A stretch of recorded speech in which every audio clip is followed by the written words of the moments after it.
Oh man, imagine being the guy on the Snapchat, Marvel Snap's top podcast, and you're just sitting there, you're like, you know what? There's no way Black Swan's gonna be bad. Look at that effect. There's no way cost reduction will ever disappoint. 5 stars, Cozy, 5 stars. It's gonna be a great card. And then you get your hands on the card, it's a 2-3, you're kind of confused because you thought it was supposed to be a 3-5. You start building some decks, then it changes to a 3-5. You build some new decks, you keep testing it, and then you kind of realize to yourself, you're like, Alex, I don't think you like this card. I don't think it's that great. It probably will be one day, but not yet. And that's where I find myself with my first impressions of Black Swan.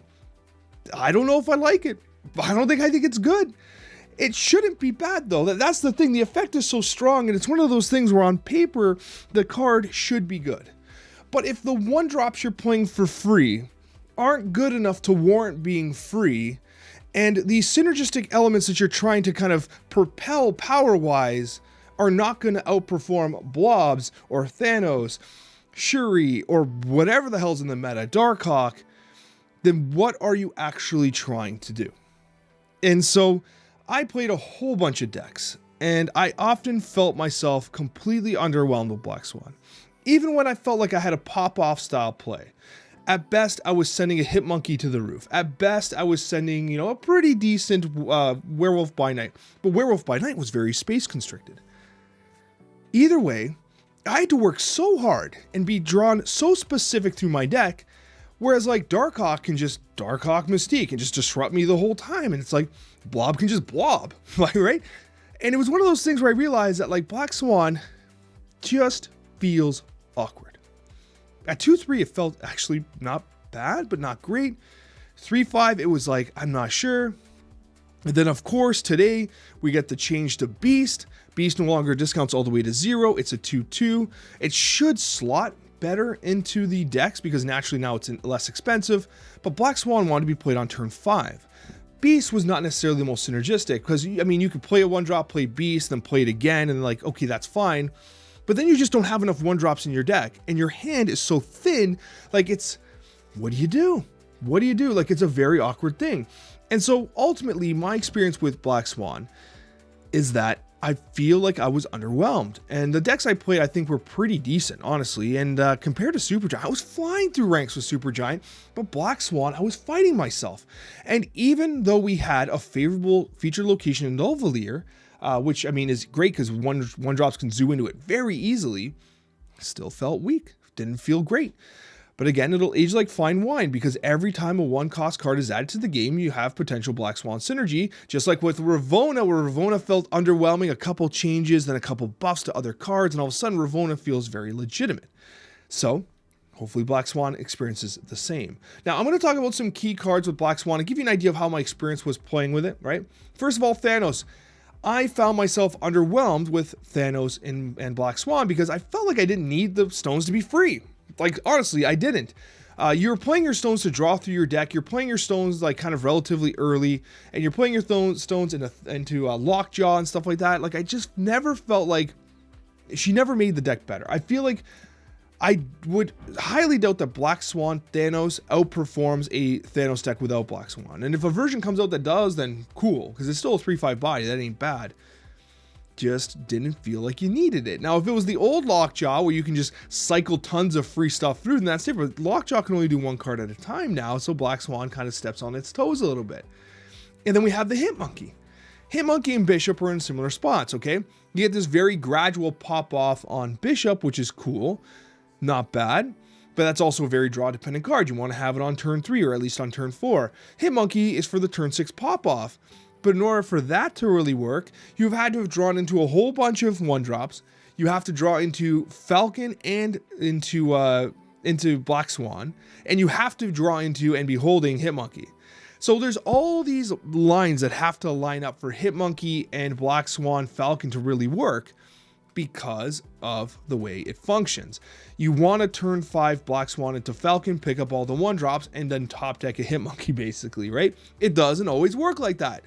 And so it feels very awkward to play for this turn 6 pop off, where like you're constantly just hoping to draw into the cards you want to synergize with, right? And if you don't draw Falcon, you got no option, right? In a lot of these decks, because Beast was changed and Beast was getting cut. So now you have to reintroduce Beast back, and it feels awkward because the card isn't what it used to be.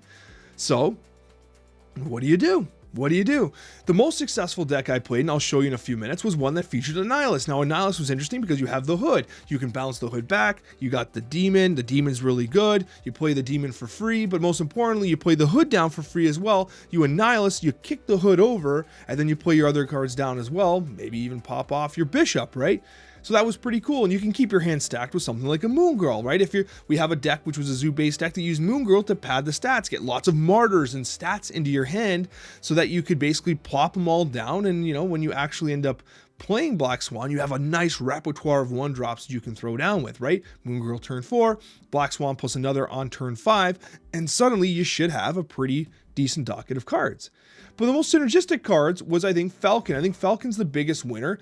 I said this on the Snapchat, and I said that Falcon was going to be a winner here because of its ability to combo with the Black Swan on turn 5, and that has proven to be true. However, if you don't draw Falcon, or if you don't have Black Swan, you bring these cards back, they're still 1 cost, and then suddenly Hitmonkey isn't as powerful, and you have this tricky playstyle, right? So ultimately, the combo-centric nature of Black Swan holds it back. It does not have that like reliability that you would hope for because you don't even want to play it on curve, right?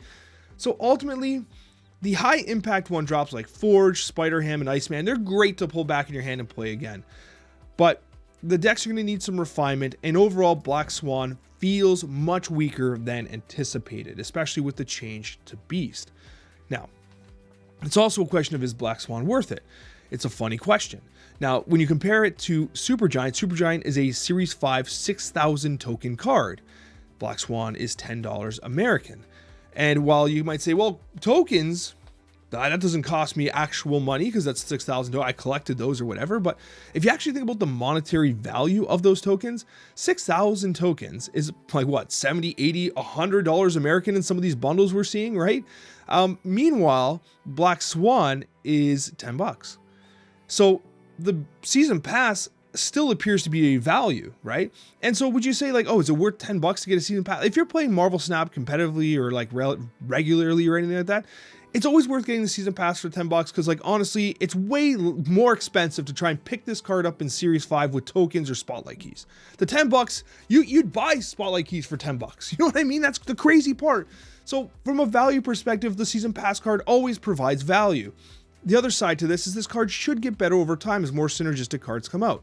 So it's one of those things where like I come away unimpressed, but it's hard not to recommend getting the season pass because not only are you getting a Series 5 card, but you get access to the gold weekend missions and obviously everything else the season pass had as well. It's genuinely the best value in Snap.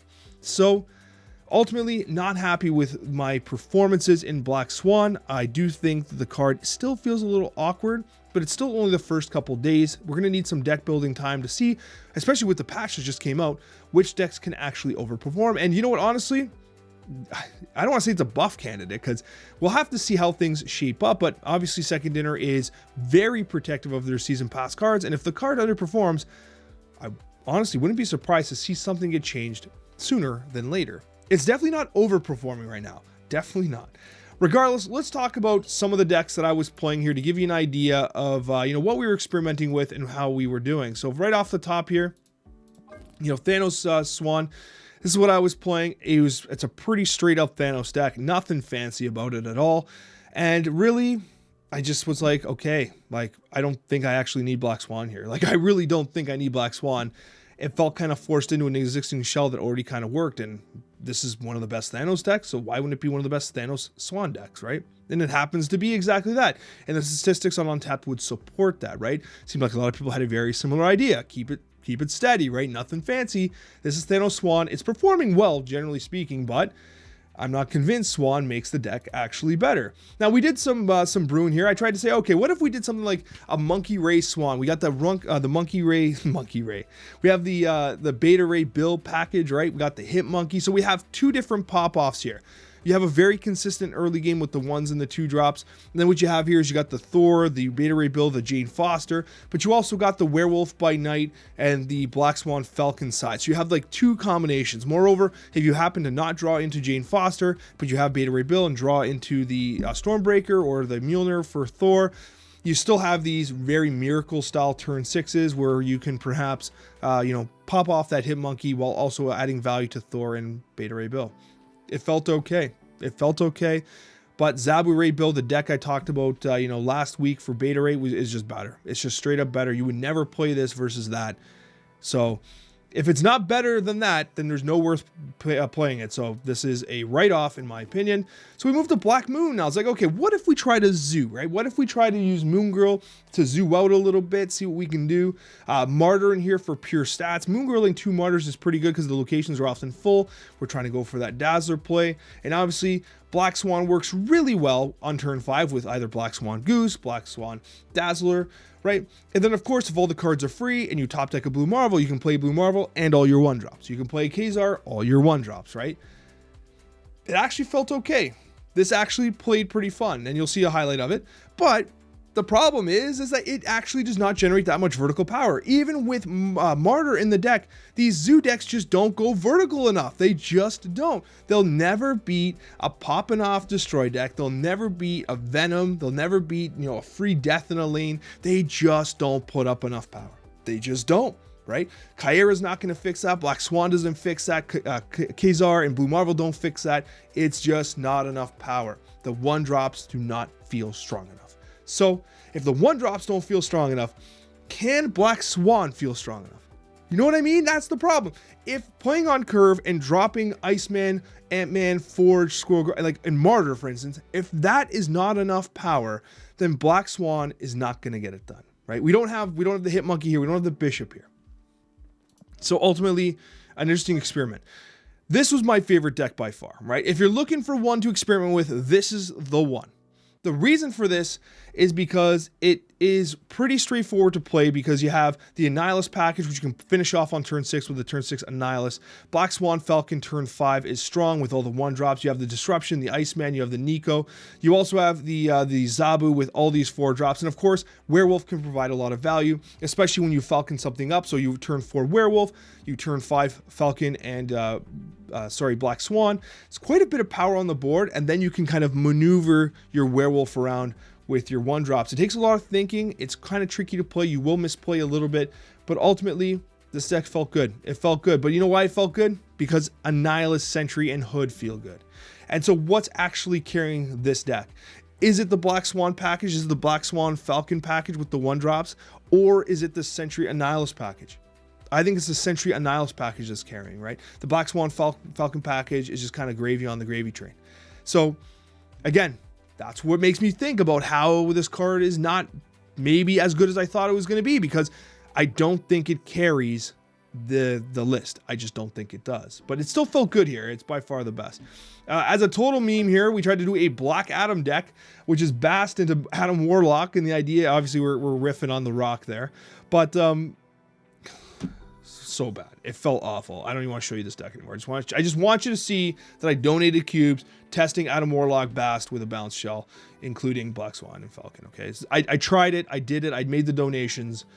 We can move on. But at the end of the day, if you're looking for any one deck to try, it's this one. This was by far the most successful that I had. I actually think this one's probably a good deck. And based on what I'm seeing statistically, I think it's pretty damn strong too. A lot of members of our community were piloting it as well, testing it as well. They're reporting positive things about it. Very early stats on Untapped playing this deck seem particularly high for the Black Swan archetypes. So it looks like we were onto something on this one. That's very fortunate, at least. So if you're interested in testing Black Swan, we've got a deck here. And more importantly, I've got some gameplay highlights you can check out if you're interested in seeing some gameplay. Hope you enjoy these gameplay highlights.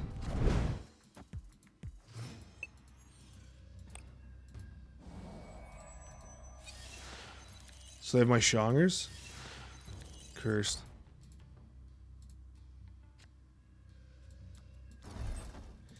If you were invited by second dinner to pick a card's ability, which card and which ability would you be your choice? Like to make a new card? Man, I don't know. A new card? Man, that would be so tricky. I have no idea.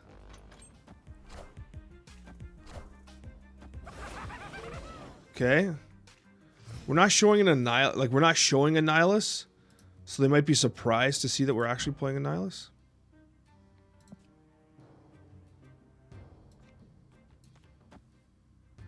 These are 1-drops that would be free.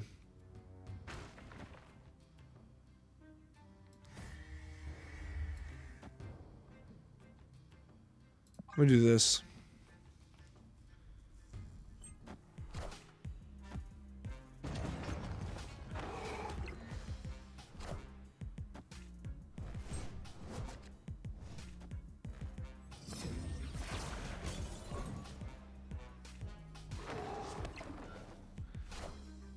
It's actually good for us because we'll send over the -3 and win that location. Nico bounce, pull this in. This might be okay.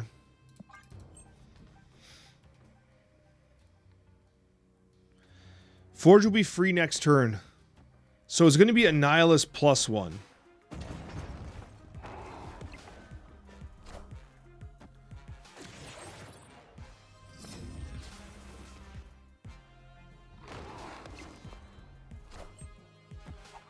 Spider-Woman's not the strongest play for them there. So we have, so yeah, this is, I would snap here, but I'm going to take the cubes. Forge, bounce, Annihilus, bounce back, finish with Vibranium.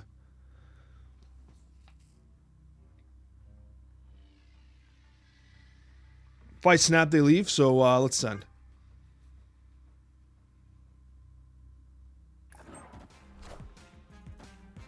Are you serious? They stack 4? That's not what I expected. What the hell? Why would they play 4 on Luke's bar? Storm. Okay. Aid my hand. Okay. Weird throw. Very weird throw. Okay. Okay. Alright, we can play Ant-Man. We're going to hold on to Martyr. It's enough power that I think we want to keep Martyr. This is Kyra next into Moon Girl turn 4. Hopefully we draw into 1-drops. Dazzler's not bad. Moon Girling, Dazzler, Martyr's pretty good. That really doesn't help us. There's no card that really benefits from that.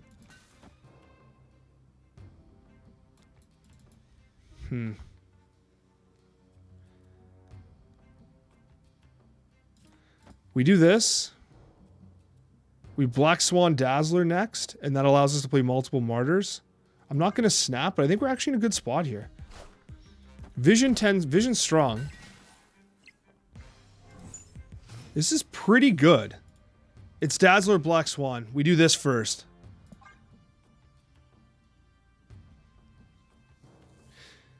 I wanted multiple plays on turn 5. Dazzler, Black Swan was one of them. Goose, Black Swan is another. Blue Marvel's another. So we have a couple different options here. This can't be Sandman. They wouldn't have had enough energy. Sunspot, interesting. Okay, hold on, hold on. Black Swan doing her thing here. This is good. This is good. So we can actually Black Swan again. Dazzler again.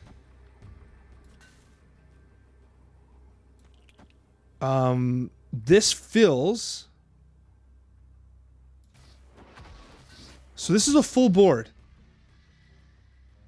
This is about the best Zoo can do without playing Blue Marvel Khazar. With Dazzler lifting it with double Martyr. This is about as high as I can go. And I'm pretty high. Let's see what happens.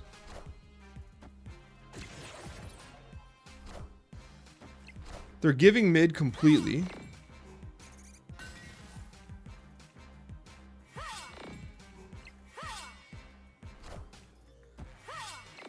I mean, this is not insignificant power.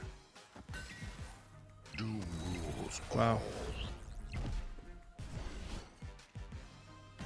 by 1 on the left, they actually tip the scales on the right. But we do get a win there. We do get a win there, and it's Dazzler coming up pretty tall. So you can see what the deck does. One thing that's become abundantly clear is that it's extremely difficult to judge the impact of a card without physically playing it. I think that the actual act of physically playing a card is legitimately very important in determining its power. And that should not go without saying, but I think Black Swan has really nailed that home, because you look at the effect on paper, it seems very powerful, and it is. But in practice, it has felt considerably more awkward to actually play. And again, that isn't to say the card's not good. I actually think it's fine. But we're in this challenging spot where it's like, it's underperforming. It was expected to legit pop off, and it's just not doing that. It is simply not doing that. We always beta ray here.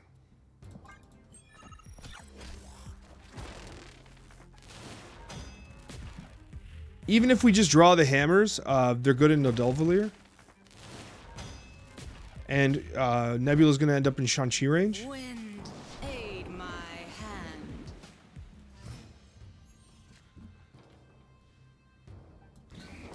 This is actually super disappointing.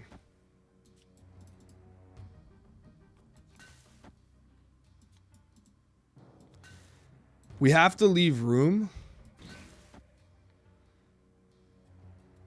I don't want... No, I want her to pop.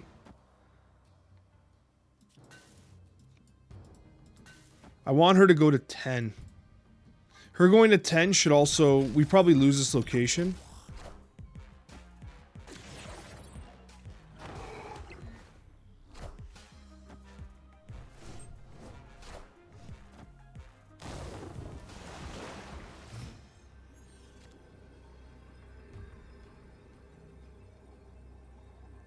Having initiative sucks really bad here.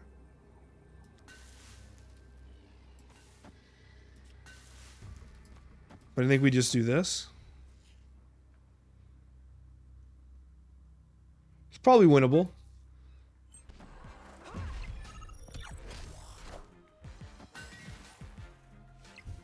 We overcooked that side.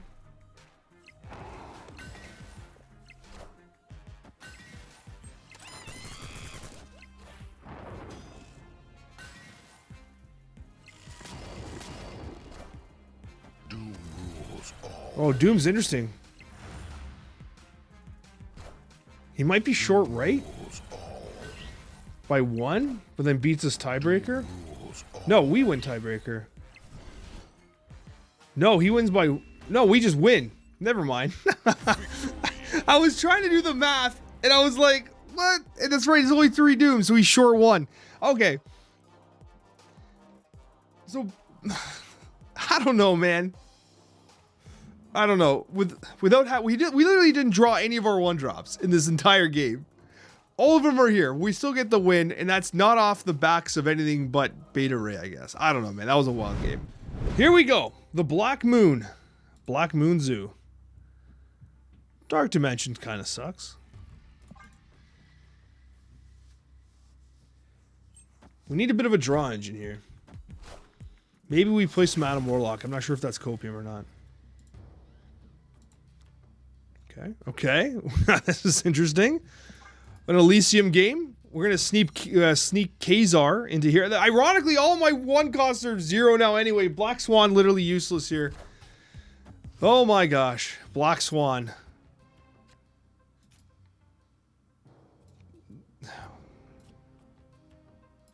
This is kind of funny. And then I just like double play Kazar. There's snap. Of course you're snapping. Settle down there, bud.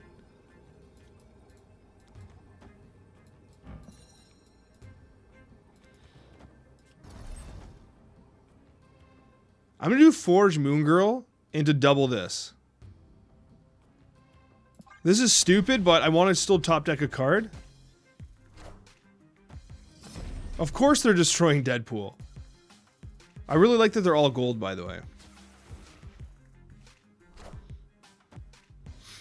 But I love that really they have no idea what I'm doing. They're not banking on me having double Khazar plus Martyr. They do have Skillmonger though, so I have to play Kyera down eventually. Kyera's next turn. It's kind of weird, but legitimately, Black Swan is just 5 power this game. Please no Skillmonger here. I kind of want these 1-drops. You SOB. Piss me off.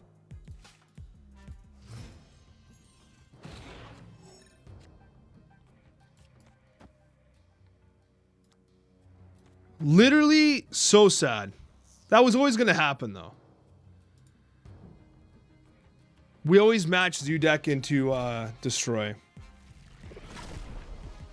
We're so effed. Enough said, bub. We're beyond dead, man.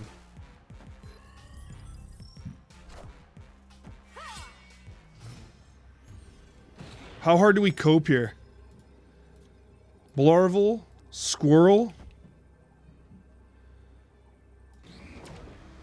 Black Swan, double Martyr. Can this be enough? Is this enough to win? I mean, it's so much bonus energy. They have no idea what the hell we're doing. This might sneak it. For 4 we send?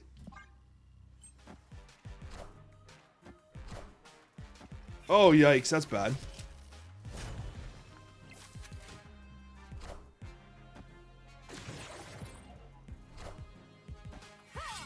That double Martyr gameplay? Oh, of course it's null.